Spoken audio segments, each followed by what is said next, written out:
welcome back, and let's get into this public procurement discussion. And if it could be compared to a dance, it would have been a slow waltz. A slow waltz that took us some years to get to this particular point, and once it's in full motion, it will ensure that there is transparency. We will understand in more detail the bidding process. It will, well, I think most importantly, avoid wastage of public funds, and we will get a chance to, as it were, get a better understanding as to how funds are dispersed for obviously major mega projects. And that's just the tip of the iceberg. There is so much else to explore as we invite the former JCC president on the Zoom line, Afra Raymond, to break it down for us in true layman's term, as it was, so that we could get a better understanding as to where we are, where we're at, and where we're going with this Procurement Act. Good morning, and thank you for the time. Good morning, and thank you for having me on JW, Jason. Yes, would you say? Go ahead. Sorry? No, I was just gonna tell you go ahead, because I wanted to just kind of find out if my comparison to the slow waltz was accurate, that it took us, I mean, like almost 8 years to get to this place. Well, I'm glad you started. It's actually 25 years, but we don't have time to go into all of that. It's much more than 8 years. But the point I wanted to make, Jason, because your beginning was absolutely spot on in terms of a slow waltz.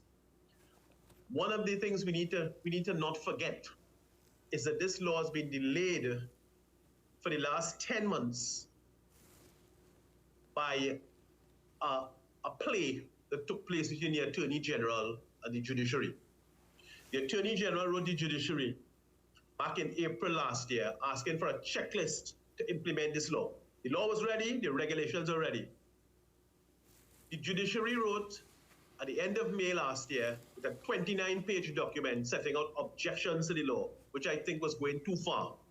The Attorney General then kept his first press conference on the 22nd of June last year saying, hold it, I can't implement this law because of the serious concerns expressed by the judiciary. The Attorney General went further and has announced several times that he had a team at his ministry looking at 19 objections the Chief Justice had raised, the judiciary had raised. 19 objections. He was very specific. I have been writing in the press, including The Guardian, and I've been calling for the judiciary to give details of what are those substantiation for those objections. And I've said if they cannot do it, they need to withdraw the 29-page paper, which of course will clear the road for where we are now. We now have this mysterious situation where all of a sudden the law is going to be brought into effect, and I welcome that. But I ask the question, have the 29-page objections been withdrawn, yes or no? Because the Attorney General had us on a delay because of a complaint from the judiciary. And I asked the question, have they been withdrawn, yes or no? The public deserves to know. These people, whatever the high office they occupy and how learned they are public servants, just like the man sweeping his street in Woodford Square. And the Excellency President and the Honorable Chief Justice and the Honorable Attorney General, they're also public servants. And this is public business of high importance. We need to know. So I agree with you, Jason. Absolutely beautiful beginning, and we did not collaborate on it for viewers who are wondering about a slow waltz. 10 months between June last year to the end of April this year. For I don't know what. We could have had this law 10 months ago, and we need to be serious about making progress in our country. So I thank you for the opportunity. Of course, and you know, when we consider the wastage that would have taken place, would you say that that's been one of the country's biggest Achilles heel, one of our biggest deterrent and yes, problems to development? Because we look at, yes, clearly this wasn't in place all the time, and we know how these things go with bidding, yeah, and favoritism and nepotism and the works. Yeah, so I want to say to you, Jason, again, I agree with you, because what we have here is a legacy going back from before independence, and it's deepened after independence, a legacy where in fact there's a kind of a history of dishonesty and shifty behavior and so on. And it doesn't matter really which party is in power. There's been a tremendous effort on the part of the people who run the country, the people behind the scenes, to keep these laws weak and keep them out of the way and so on. And I'll get to that later in the interview if you give me a little time. But I want to say, following up your point, you're making an important point about the constant leakage of public money. I want to say, following up your point, that it's very important that we have a proper appointment for the regulator. The regulator, who's the head of the Office of Procurement Regulation, that's the first one was called Mr. Munila Lalchan, and Mr. Lalchan did a very commendable job, and his term of office ended on 11th of January 2023. We have now been over 3 months without a chairman. So once again, we have an important body in the country without a chairman, and I believe a decision has to be taken either way.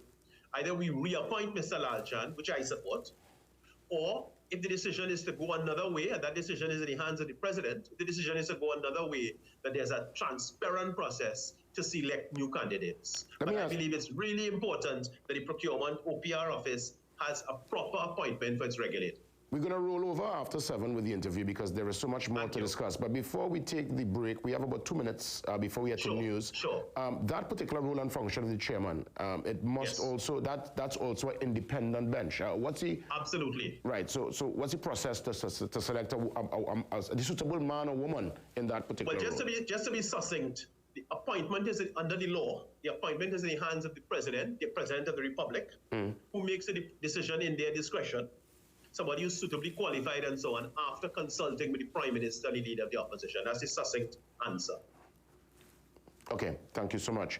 You know what? Sure, no problem. We want to just get ready for the 7 a.m. news, and there is so much more, because when we come back, I want to kind of pivot just a little bit, because I'm thinking this could also lead us into a greater discussion when we analyze campaign financing and party financing, because, you know, the two, as it relates to contracts and bidding and all that stuff, it's kind of intertwined. So I want us to kind of develop on that and some other points after 7. Stay with me. So we continue with our discussion concerning public procurement. On the Zoom line with me, we got the ball rolling inside the first hour, and we're going to continue with the discussion.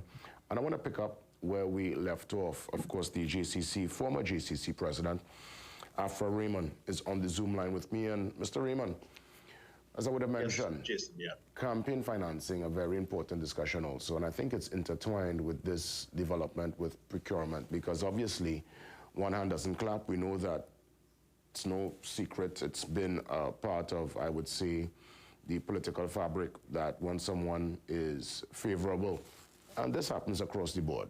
Across the board, it's been part of our entire political journey thus far.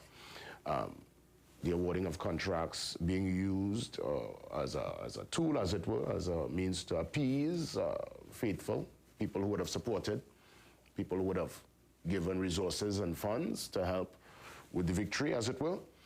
And now with the Procurement Act in place, I wonder if that will be another major discussion down the road where we really run a fine-tooth comb as it pertains to campaign financing.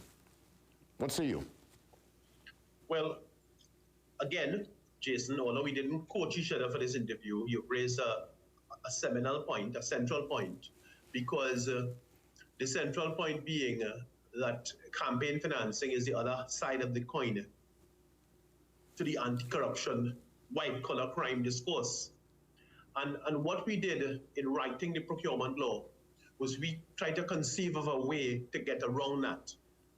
And how we did it is that we created a situation where every public body that transacts public money has to appoint a physical, biological person as their procurement officer. That's a named person with a driver's permit, a date of birth, everything. That person has the legal responsibility for signing all the awards of contracts, when they sign contracts, when they make contracts to supply or goods, works, or services, all of those things, okay? And if something goes wrong, if the law is broken, yes, the way that the law is now in Trinidad and Tobago, if a body like TNTech or WASA is found out of order in some sense, they may be required to pay a fine, but nobody at TNTech or WASA in and of itself would go to jail because WASA didn't finish something in time or TNTech didn't comply with something. That wouldn't happen. Under the procurement law, all of the offenses are custodial except for one, which means that the judge must put that person in prison. What that means is that for the first time since independence, we have a situation where there is a strong possibility, I'm not going to say it's guaranteed, it's a strong possibility that the connection between cabinet and the bodies that actually spend the public money is broken or disrupted. And in fact, those bodies are allowed to make decisions on a rational basis, not based on a phone call from a minister or a hint from a chairman. The person making the decision is anointed with a sense of responsibility. You are making this decision. If it goes wrong, you are going to prison. So that is the whole reason there was all this resistance to this law. To answer your question, if we understand that political connection, and that is what was in our thoughts when we wrote this law. Indeed, and thanks for that clarification. You think the average, that's not a problem. You think the average citizen going about their daily hustle, you know, Brenda from Belmont, Paul from Point Fortin, Curtis from Couva, do they grasp what's happening here, and do they stand to benefit from the developments of this Procurement Act? Okay, let me answer you. The answer is, in 3 words, yes, yes, yes. And the first reason is that although you may think, and many people listening to these conversations may think that the whole thing is about big contracts, because it really was focused on grand corruption and about millions of dollars at the airport and CLICO and these sorts of big cases. The actual underlying thing that we are fighting for, the underlying thing that we did all this work for, is to restore a sense of order to the society. Where we are now is a situation where there are certain people, because let me be very direct, it is less than 100 people who have looted this country since independence. I want to say it again, less than 100 people looted this country since independence. Those people have more money than you and I could imagine. They've gotten away with it every single time. They never pay the price. There's always some excuse, a constitutional thing, an appeal, and whatever. They've never seen inside a prison. And that situation we are living in now in Trinidad and Tobago is one in which a wrongdoer could profit and benefit and continue to do the wrong thing. And somebody who's trying to do the right thing will suffer and they will have to sacrifice. And this law is an attempt to put back some order in the system. Wrongdoers would be punished, they would lose their benefits, and people who do things the right way would prevail. That is something that the entire population understands. Yeah. Okay. This is a situation of critical importance for our civilization. This is not just about millions of dollars in the airport and millions of dollars in the building in Park Street and the CLICO case and Mr. Dupree. This is not just about that. This is about order. And this is about having a proper order in how we advance our society. This is a critical piece of work. Again, I thank you for giving me the opportunity to discuss this. Yeah, because, you know, what you just mentioned there, it is so critical. You know, we have found ourselves in a time where what is wrong seems to be right and what is right seems to be wrong. So to bring back the balance, to tip the scale again in the correct direction is so accurate. I'll give you a chance to just leave us with some closing remarks as we look to wrap things up on this Monday. Let me just, thanks for that, Paul. Sorry, Jason. Let me just say to you that one of the underlying things, coming back to that sense of order, is the question of equality before the law. That is a fundamental Republican value, that we are all equal before the law. And I want to suggest that at this point in time, we have something that is discordant.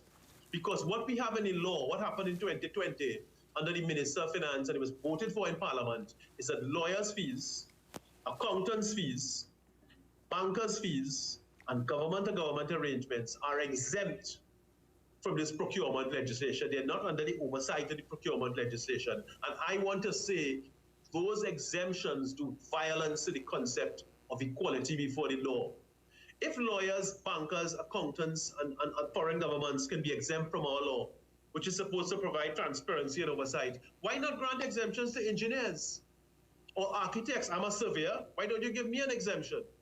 Because ultimately, if you have an objection to surveyors having an exemption, or engineers having an exemption, you actually are accepting that exemptions are odious. They do violence to one of our fundamental concepts, equality before the law. And I'm taking this opportunity, you asked me to say a few final words. I'm taking this opportunity to declare that the next stage of this The next stage of this is, in fact, to overturn those exemptions and make sure the public procurement law, as originally designed, gives a complete oversight of all transactions in public money, equality before the law forevermore. Thank you very much, Jason. Indeed, equity, accountability. Thank you. Afra Raymond touching base with us this morning, former JCC president, as we got a chance to dive into the Procurement Act. We take a quick one. We come back. There is lots to deal with inside this second hour. We have the, let me tell you, the Speed Paradise. It's called the Carnival of Speed, happening at the National Cycling Center in Couva. We have details concerning that. And we get some details concerning a magic show concerning illusion. A big one happening very soon. My good friend George Gonzalez will actually join me for that interview. So stick around, and we'll get, if time permits, a chance to squeeze in some calls towards the end. See you soon.